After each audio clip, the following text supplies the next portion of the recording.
conducción de Luis Kramer.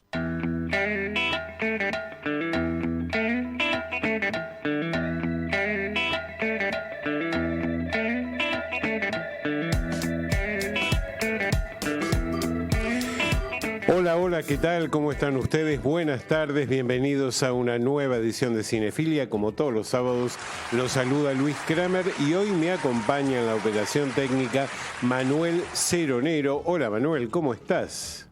¿Cómo estás, Luis? ¿Todo bien? Todo bien, un gusto saludarte. Manuel nos va a acompañar a lo largo de estas 2 horas. Marco se tomó vacaciones, así que le mandamos un saludo muy grande a Marco. Y también saludamos, por supuesto, a Ezequiel Obregón, nuestro productor. Un gusto, Ezequiel, también saludarte. Vamos ya inmediatamente con la consigna de hoy.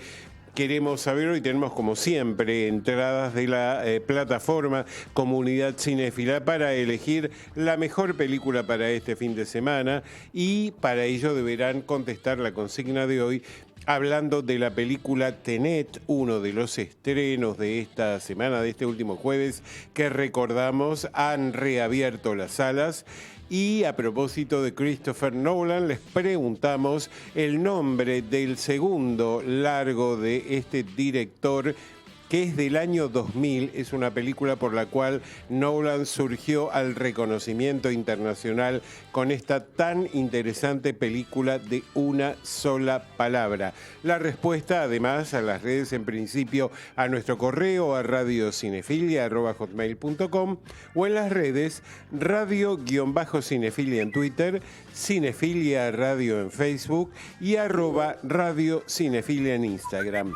Repetimos, ¿cómo se llamó el segundo largometraje de Christopher Nolan del año 2000? Una película sumamente creativa, película de una sola palabra. Una de las posibilidades, nuestro correo radiocinefilia@hotmail.com.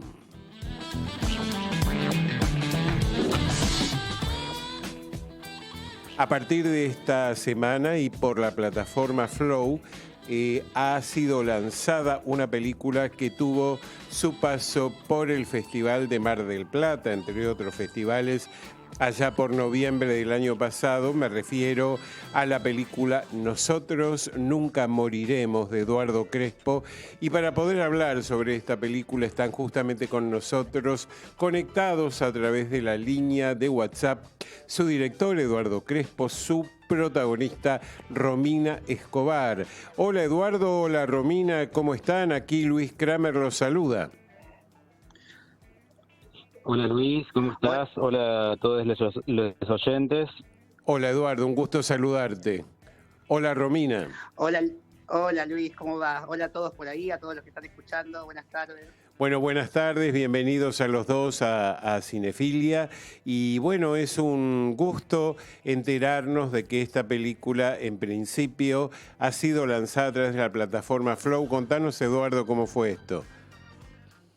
Bueno, la verdad que estábamos ansiosos por estrenar la película, por mostrarla, después de su paso en septiembre por el Festival de San Sebastián y después por el Festival de Mar del Plata. Y con el futuro tan incierto de las salas de cine hasta hace muy poco, que ahora empezaron a abrir, pero que no se sabía nada, tomamos la decisión de estrenarla, de empezar a mostrar la película. Y nos parecía también que la plataforma, que Flow, estaba bueno como para meter un cine que por ahí no llega tanto a otro público y que sí en las salas de cine la gente por ahí está más acostumbrada a ver este tipo de películas. Uh-huh. Y bueno, lo que sigue ahora también va a ser la semana que viene el estreno en el Cine América de Santa Fe y a partir de ahí en las salas que se vayan abriendo a lo largo de todo el país. Pero bueno, ahora está disponible en Flow para toda la gente que tiene Flow. Bueno. Que la puede ver ahí también. Qué bueno, y además imagino, Eduardo, que en breve abrirá las pantallas del Cine Gomón, Espacio Inca. Entiendo que la película también recalará en las mismas, ¿no? Sí, la idea sería estrenarla en la mayor cantidad de salas posible. Es una película que en el cine se potencia seguramente, así que bueno, nosotros tuvimos la oportunidad de estrenarla ahí con Romina, estuvimos en San Sebastián también y la vimos en una pantalla gigante y la verdad que nada, eso, como las plataformas son como una solución quizá más inmediata también en este momento que está tan difícil que abran las salas y todo eso, pero Pero bueno, la idea de ir a los cines también sigue en pie, así que ahí estaremos presentando también.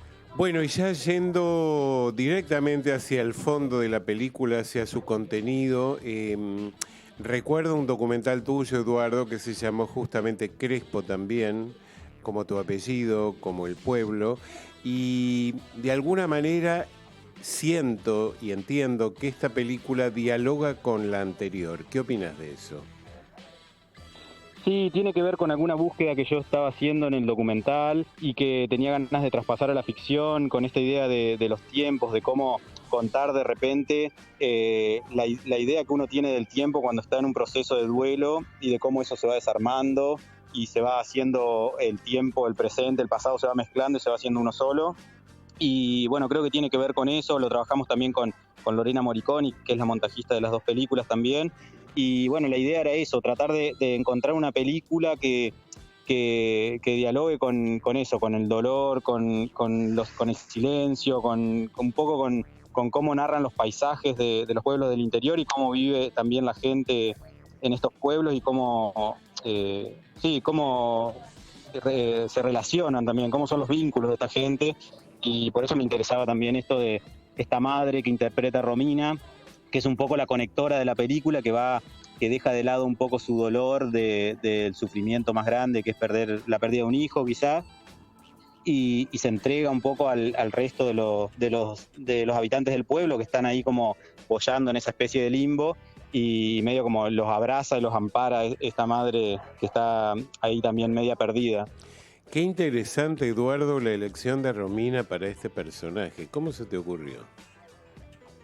La verdad que fue un poco de conocerla en Breve Historia del Planeta Verde, de trabajar con ella y nada, me encantaba su trabajo y la energía también que tenía en el set, también en el rodaje, entonces me daba muchas ganas y la tenía como en la cabeza, y cuando surgió la idea de esta película encontré también a Rodrigo en una filmación que estaba haciendo en una escuela rural, y me pareció que los dos juntos podían hacer algo y me gustaba como la idea de llevarlos a una ficción y trabajar con ellos y traérmela como a Romina también para trabajar con los demás actores, como una aliada dentro del equipo.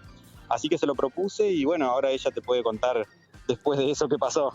Dale, Romina, ¿cuáles fueron los desafíos que se te plantearon a la hora de componer a esta madre todoterreno, por llamarla de alguna manera, ¿no? Y el desafío más grande, creo que lo pedí mucho tiempo. Yo pedí mucho un personaje así, y viste cuando deseas mucho algo y aparece, Sí. ten cuidado con lo que desean, ¿no? Claro, claro. Y apareció. Y ahí me entraron con un poquito de dudas, digo, ¿lo haré bien, no lo haré bien? La gente podrá sacar de quién soy y ver esa madre. Y la verdad que fue un trabajo en conjunto, junto con Eduardo, porque Es que fue maravilloso. te digo una cosa, en el minuto número 1 que uno te ve, uno ya se olvida de vos y ya está viendo esa madre. Eso es lo que sucede. Bueno, hay como una magia ahí. Eso me maravilla. Bueno, creo que también es el trabajo del actor o de la actriz que interpreta, que se olviden de quién es, y que me parece que como intérprete, más allá de como actriz, me está dando muchas satisfacciones. Eduardo contaba que estuvimos en San Sebastián y la gente por ahí, no es como acá en Argentina, que un poquito me conoce. Digo, allá muchos no sabían de mí y se sorprendían al saber que yo era una persona trans, que interpretaba a una madre. Y nada, eso me dio como mucha satisfacción. Y encarar el personaje fue ponerme, no sé, en la piel de todas esas mujeres que yo admiré tanto, mujeres que pasaron por mi vida, que fueron, bueno, estamos cerquita del 8. Exacto, el Día Internacional de la Mujer. Mujeres fuertes que en donde yo me vi, no sé, me identifiqué siempre desde muy niña con las mujeres, y creo que también es como venir a reivindicar esas mujeres, ¿no? Hay tantos casos de mujeres que luchan por sus hijos y qué sé yo. Entonces como que eso me hizo crecer y me hizo creer que el personaje era yo. Ajá, qué bien. Madre. Sí, hay tanta internalización, hay una interioridad tan notable en tu rostro, en tus expresiones, en todos los tiempos por los que vas transitando, que el espectador siente como que va acompañando de alguna manera tu derrotero por esa ciudad y lo que te va sucediendo a vos, como en esa especie de tiempo real en el que tenés que ir de alguna manera ocupándote de todo lo que tiene que ver con la desaparición y el fallecimiento de tu hijo. Sí, la verdad que fue, no sé, yo siempre hablo de Eduardo, porque Eduardo fue el que me supo guiar, bueno, como un buen director que es. Nada, yo por ahí yo lo miraba por un lado, yo desde mis entrañas, digo, ¿no? Desde Sí. mí, ¿qué me pasaría a mí si me pasara esto? Yo estaría desde el primer momento uno llorando, pero Claro. esa cosa de contener, de poder sacar de a poco, de entender los tiempos en un pueblo es diferente al tiempo que uno lleva en la ciudad, por ejemplo, ¿no? Claro, Que claro. en la ciudad es como mucho más, salís de una cosa, te metes a otra y que por ahí no tenés el tiempo de hacer el duelo, digamos, ¿no? Y de duelarlo como pueda, o como puede esta madre, ¿no? Claro. Eso fue lo rico e interesante, me parece, demostrar.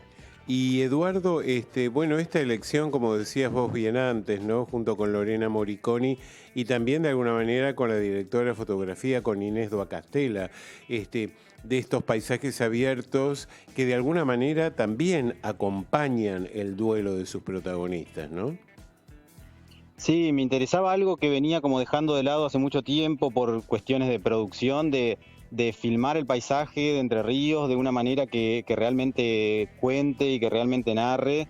Y bueno, eso como que siempre uno como en el trajín de filmar rápido y de tener poco dinero, Sí. muchas veces se olvida y le deja de prestar atención y va solo con los personajes. Entonces de repente en esta película me tomé el tiempo con Inés, trabajamos mucho en buscar, filmar desde arriba también, buscar algo del horizonte, de ese horizonte lejano y de las lomadas entrerrianas que de repente se arma como una bruma ahí al fondo, que nada, me interesaba y que cuenta mucho el interior de los personajes también. Entonces, Claro.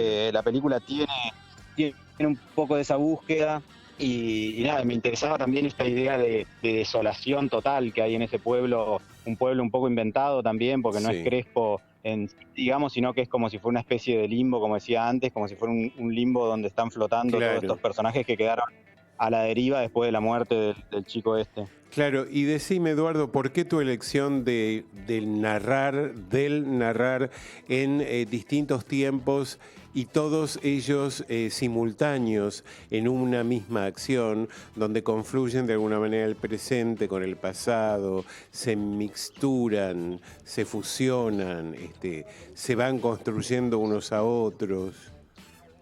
Sí, lo que me pasaba con eso un poco que estaba un poco cansado de las explicaciones en un tipo de cine Sí. que, nada, como que el espectador de repente se vuelve como si fuera un lector de un manual de instrucciones. Uh-huh. Y me interesaba eso, como poder dialogar de otra forma con el espectador, con quien esté viendo y sintiendo un poco la película.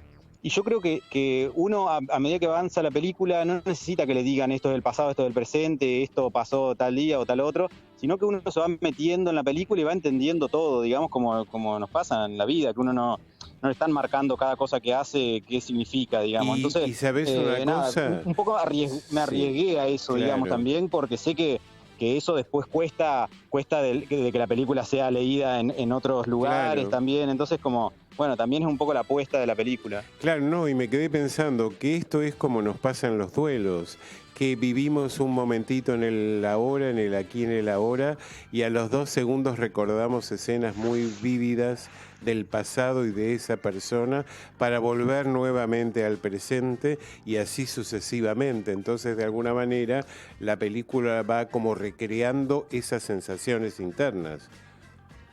Sí, me gustaba esta idea también de que de alguna manera los fantasmas que aparecen en la película sí, son parte también de un cotidiano de que uno está siempre recordando y eso, el pasado de repente se mezcla totalmente con el presente cuando uno está en una situación así extrema. Tal cual. Y leí por ahí que a Romina le marcaste, como la personalidad de Romina tiende a ser como bastante más extrovertida y bastante más chispeante, le marcaste como que tuviera 6, 7, 8 escalones más abajo de lo que ella habitualmente es o se expresa para este personaje, ¿es así?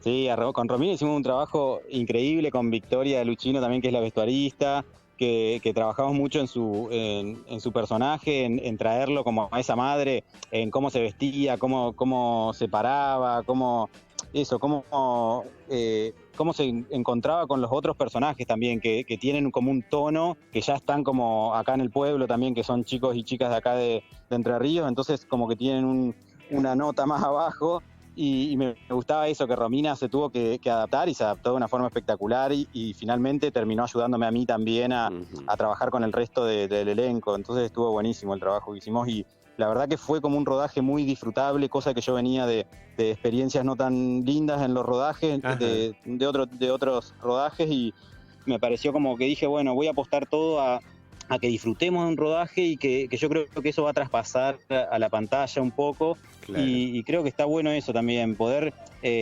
evitar, uno que maneja un poco más también, que se mete más en la producción, puede hacer que los rodajes no exista la violencia en cualquiera de los términos, ¿viste? Porque el cine está muy ligado a la violencia, como al maltrato de alguna manera, o a esta idea de roles escalonados, de tener rangos, y la verdad que en el rodaje intentamos todo lo posible para que sea lo más como horizontal posible, y bueno, y el trabajo conjunto, Romina ahí también como parte del equipo técnico, era una más también, entonces nada, eso, como que me pareció que la energía que se movía en el rodaje eso traspasa un poco la pantalla. Entonces ahora seguro Romina te podrá contar un poco más también, que ella vino de afuera totalmente de Buenos Aires y se encontró con todo acá. A ver, Romina, el pueblo. Claro, a ver, Romina, contanos esa experiencia, ese cruce, ese choque con este pueblo. Y la verdad que me sorprendió la tranquilidad que hay en el pueblo, ¿no? La verdad que es todo muy... bueno, eso de bajar un par de cambios, tuve que bajar bastantes cambios para metizarme con el lugar, ¿no? Y con los demás compañeros, qué sé yo, pero eso lo entendí. Y Eduardo, bueno, parece que nos estamos tirando flores con Eduardo, te quiero, Eduardo. Pero yo creo que yo se lo debo en gran parte a él, porque él me hizo entender que en otro lugar, no muy lejos de Buenos Aires, se vive de otra forma. Claro. Y te pasan las cosas, nos pasan lo mismo, pero el tema es cómo lo vivís. Sí. Lo que dije anteriormente, que acá por ahí es todo mucho más rápido, ¿no? Y allá es todo un poco más lento. Claro. Y creo que el trabajo final, bueno, de hecho, tuvimos muchas repercusiones en cada lugar donde se presentó la película. La verdad que la gente le llama la atención eso, ¿no? Lo del pueblo, y poder amalgamarme también con Rodrigo Santana, que es mi hijo, en la ficción. Digo, poder entenderlo y entender desde la mirada de él, desde el personaje, ¿no? Y creo que se ve, que en la película se ve ese vínculo madre-hijo. Sí, y, bueno, absolutamente. La verdad que fue hermoso. Fue hermoso trabajar con él y conocer. Al principio, bueno, como las primeras escenas que hacíamos estábamos como, viste, mirándonos y a ver cómo, hasta que entramos en confianza y fluyó. Claro, Eduardo, bueno, entiendo, y te debe pasar con algunas devoluciones que estarás teniendo, que habrás ido teniendo a lo largo de la participación de este largo en los festivales, que al ser una película tan contenida desde lo emotivo, la emoción la termina de alguna manera expresando el espectador. ¿Te ha pasado? ¿Sos consciente de eso? Sí, de alguna manera a mí me pasa que por ahí la gente, no sé, como que yo siento que es una película que por ahí puede costar al principio, pero no sé, como que me sorprende que la respuesta siempre es contraria a lo que yo pienso, que ya vengo viendo muchas películas de todo tipo, y de repente la gente sale como diciéndome que la película, que pudieron entrar fácilmente a la película, y uno como que ya se está disculpando porque hace un cine que no es el convencional, digamos. Y nada, eso, como que de repente me sorprende que el público entra a la película por un tubo, y no hay nada que explicar, no hay nada que justificar, digamos. La gente se entrega también un poco. Hay algunas escenas como que sí que son más llamativas de alguna manera, esa lectura que sucede a la noche en el pueblo, esa cosa como más, más mágica que sucede en el pueblo. Te referís al poema, ¿no? Sí. Bueno, justamente en eso me quería detener también, porque es otro punto a favor. Es decir, vos buscaste la lectura de este poema sin hermosearlo. Entonces surge lo que surge desde la limitación del actor o desde la limitación de su voz, donde es todo puro sentimiento, no hay ningún artificio. Y creo que ahí está, de alguna manera para mí, el impacto que esto genera, dado que hay como una emotividad pura que es receptada por el espectador, ¿no? Sí, como algo que se arma sin que esté dicho, digamos. Exactamente. De repente había algo en la torpeza de Brian, de ese cuerpo grandote, de querer expresar algo que finalmente, de una persona muy, muy tosca, que finalmente hace como se hace cuerpo en esa lectura nocturna quizá, en lo que sucede en la escena, y no tanto en el personaje, porque el personaje es lo que vemos también un poco, y es ese pibe tosco que la madre también quizá lo conocía como eso, digamos. Tal cual. Y de repente ahí lo podemos ingresar un poco a la cabeza de ese chico. Tal cual. Y también otro tema en el que me quiero detener es en el título, o mejor dicho, en el significante de este título, que por otra parte fue lo primero que estaba ya listo de antemano antes de comenzar el rodaje. Y que fue inmodificable a la hora de haberlo terminado o en su proceso de filmación. Sí, creo que el título, a mí se me ocurren algunos títulos como para proyectos y los anoto antes de tener las ideas de los proyectos, pero bueno, el título finalmente fue tomando fuerza a medida que iba haciendo la película, y lo pensamos como si fuera un grito de batalla, no sé, ancestral quizá, de esta gente que sobrevive de alguna manera a una situación extrema, y me parecía lindo como el final de la película. Para los que no la vieron no lo van a entender, pero quizá cuando la vean, el final de la película un poco habla de eso, habla del título y de toda la gente que queda cuando pasa una cosa de esta, cuando muere un joven en un pueblo, también que me interesaba contar eso. Pero ¿sabés una cosa? ¿Saben una cosa, Eduardo, Romina? Que esta película o este tema trasciende lo que está contando y de alguna manera avanza hacia toda la realidad que estamos viviendo hoy por hoy, donde estamos de alguna manera sobreviviendo a este virus y donde estamos de alguna manera enterrando todos los días gente, amigos, conocidos, gente que está quedando por el camino. Entonces me parece que esta película ha logrado como una trascendencia bastante más universal de lo que se pensaba en el momento inicial del rodaje. Sí, lo hablábamos en San Sebastián cuando presentamos la película, que también era un poco premonitoria, ahí todavía estaba más todo más candente todavía, sí. Pero sí, tiene algo de premonitorio. Nosotros justo terminamos de filmar y empezamos a comentar en los últimos días de rodaje lo que estaba pasando en China. Sí. Y bueno, y después justo terminamos de filmar y nos volvimos y a la semana ya se cerró todo, entonces fue también como decir, bueno, hay algo ahí que tuvimos justo la suerte de poder terminar el rodaje y todo eso, y bueno, y el título habla un poco también de eso, digamos, como también me terminó de cerrar un poco, con todo lo que uno sigue juntando a medida que va trabajando en el montaje y después en la postproducción y todo eso. Seguro. Bueno, les voy a pedir a los dos, a Eduardo, a Romina, que piensen en un momento, en un segmento de esta película y la compartan con nosotros. Empezamos por Romina. Dale. Un momento, una escena. Una escena, sí, una escena, un momento. Reconocer el cuerpo de mi hijo. Ajá. De mi hijo, habla como el personaje. Sí, tal cual. Qué momento ese también, ¿no? Un momento. Sí, un momento que podía haber disparado para un montón de lados, pero bueno, como vengo diciendo, Eduardo supo contener la escena y que fluya todo. Claro. Ese momento fue fuerte.